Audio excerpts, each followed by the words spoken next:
God told Moses that he will not lead the Israelites into the promised land. Moses called everyone together and gave his instructions to his successor, Joshua. So this is Moses and that is Joshua. Moses has been leading the children of Israel from Egypt. Remember, when the children of Israel came out from Egypt, it was Moses that had been leading them. But when they got to a place, God told Moses that he would not lead the Israelites to the promised land. So he had to choose another person to lead them, which was Joshua. And he told Joshua, "Be strong and courageous, for you are to lead these people into the land of the Lord as promised to them. The Lord go before you, and you will never leave or forsake you. Don't be afraid or become discouraged." So Moses told Joshua to be strong. Moses died. Back to God. Joshua and the people of Israel, they camped at Abel Shittim.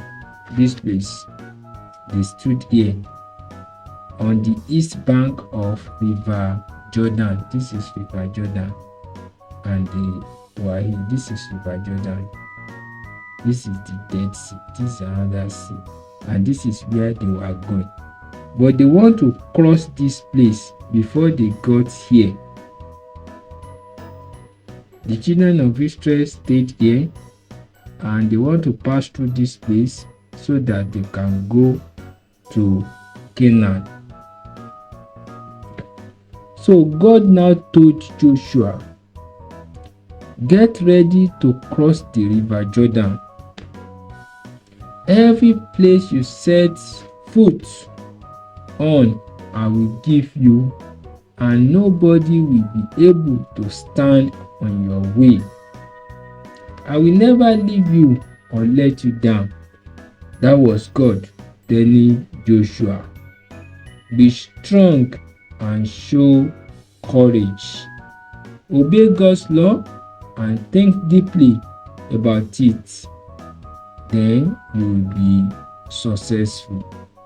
God told Joshua to make Joshua strong. You know, Joshua was a warrior, and God was also telling him to be strong. So Joshua called everybody, and he called those who are in charge of people that they should go and tell all their people that they should pack their bags so that they can move and cross the River Jordan.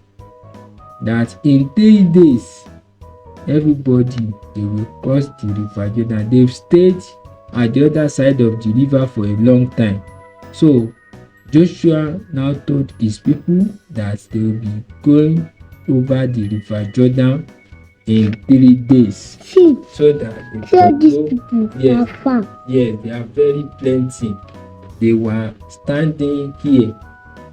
Now they want to cross this River Jordan. So Joshua now told them to go and pack all their bags so that they can move and cross River Jordan. Do you understand? So Joshua told his people that they were going to the promised land. This is the promised land here. They were going to Canaan land, but they have to cross this River Jordan. And after they cross the River Jordan, they have to pass through Jericho too. So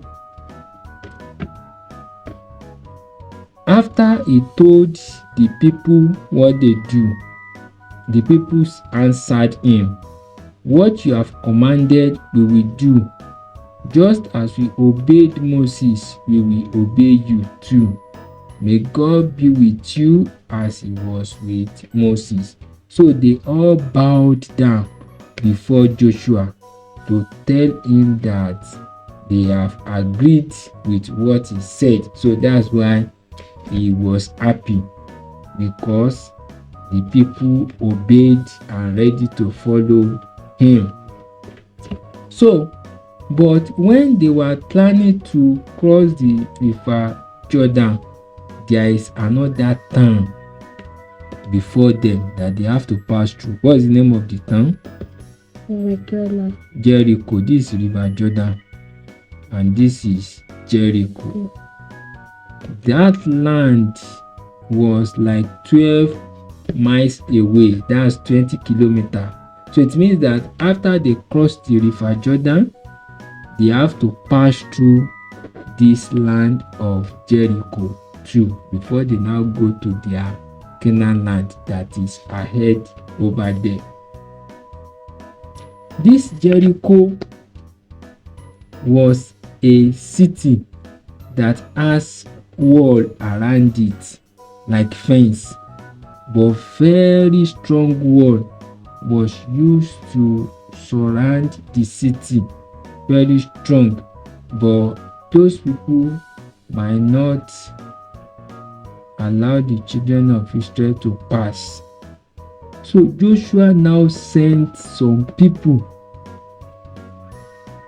He sent 2 persons to go and check the land if they were powerful, if they are going to fight the children of Israel, or if they will not allow the children of Israel to go. So Joshua sent this man and this man to go and spy on that city of Jericho, to go and check the city of Jericho.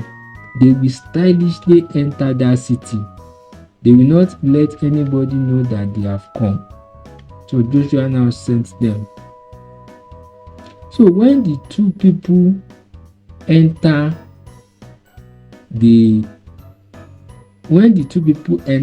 Jericho, they now stay at the house of a prostitute, which her name was Rahab. So he used to take strangers into her house. So I think that's why they enter into her house. He used to have different visitors, and they were there to do so many things that they want to do. He accommodated them in her house. He took care of the 2 spies that Joshua had sent on errand. So when the spies were in the house of that woman, some people have seen them, that some Israelites have come to their city to spy on their city, to check their city, to look for how powerful their city is. Then they now reported them to the king of Jericho. This is the king of Jericho. So this one now came to report that there are 2 people that has entered into our city. So that they are from Israel, they are Israelite spies. So the king gave orders for soldiers to go to Rahab's house so that they can arrest the 2 spies that were staying in Rahab's house. So when Rahab also understand that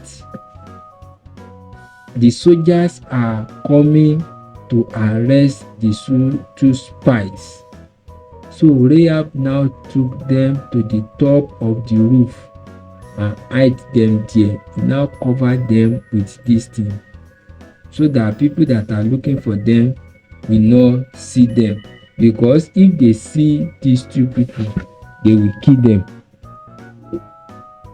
So Rahab took them up and covered them with that thing on their head. So when the soldiers came to Rahab's house, they asked for the two men. They say, where are the two men that are in your house? Bring them out now, we want to see them. The woman said, there were two men here, but I did not know who they were. That very early in the morning, they have left, and I don't know where they have gone. Have they left truly? They have not left. They are still at the top of the house of this woman. But because he doesn't want the soldiers to kill them, he told the soldiers that the men have left, that they are not around her house again. And she said that she doesn't know where the people were coming from. So the soldiers rush out and run after them. Maybe they have run away. So the soldiers run into the city to check if those people are still walking around in the city. And they continue searching, and they go towards the river Jordan to search. So after the soldiers have gone, Rahab now went to the top of the roof and spoke to the spies and said, I know the Lord has given you this land. Everyone here is very afraid. We have heard how God opened up the Red Sea to let you escape out of Egypt, and our hearts are met in fear. So the woman was telling them how God has been so faithful to them. So the woman now begged them that please promise me that you will show kindness to my family. So the woman knew that everywhere will be destroyed. And the two spies said, no, we will not touch you and your family. So Rahab's house has a window that is towards the wall of the city. Take a scarf to make rope for the spies so that they can run away, so that the soldiers will not catch them. So the spies use the rope to come down from the house, to come down through the fence. And when they came down, they ran, they go and hide in the hills for 3 days. And they go and hide in the hills after they have gotten out of that place. But the soldiers were still looking for them. They want to kill them. So the men, these people, they now told Rahab to tie the scarlet at the door of her house, so that when they were coming to destroy the city, they will not touch her house, her family, and everything that is inside the house. By the time they came, then they will surely keep their promise to spare their lives. So now use that rope and tie it at the door of her house, so that whenever the Israelites come, they will not touch and everybody that are in the house with her. The two men, they now went to hide beside the hill, behind the stones. See soldiers. The soldiers are still looking for them. They want to kill them. So they went to hide behind the stone They were hiding for their lives. So then they were in that hill until they realized that it is time for them to cross the river Jordan and return back to the Israelite camp. After maybe 3 to 4 days, the soldiers give up searching. They no longer come to search for them again. So that's how they escaped from the hand of the soldier. So when they got back to the camp, now they have gone back to Joshua that sent them errand. They told Joshua, the Lord really has given us the whole of this land. So they told Joshua that the Lord has really given us this whole land. That when the people heard of them, they were melting in fear because of them. So Joshua was ready to move into the promised land. But how were so many people all going to be able to cross the river Jordan? You know, the children of Israel are plenty, so he doesn't know how they will take them through this river, so that some people will not be carried away by river. Israel. Hmm? Israel. We are done now. I've done it. This is it. This is it. Where they put everything, these men, where they bring them down with the rope. See, where he brought them down with the rope. So now the next thing they want to do is to cross the river Jordan. But Joshua was thinking of how would that happen? How would they make them cross? So that's the end of our story today. We'll continue from there tomorrow. So thank you to Free Bible Images for granting us the permission to use these images. This image was contributed by Sweet Publishing, and the images are copyright of of Sweet Publishing, and the artist is Jim Paget. So thank you.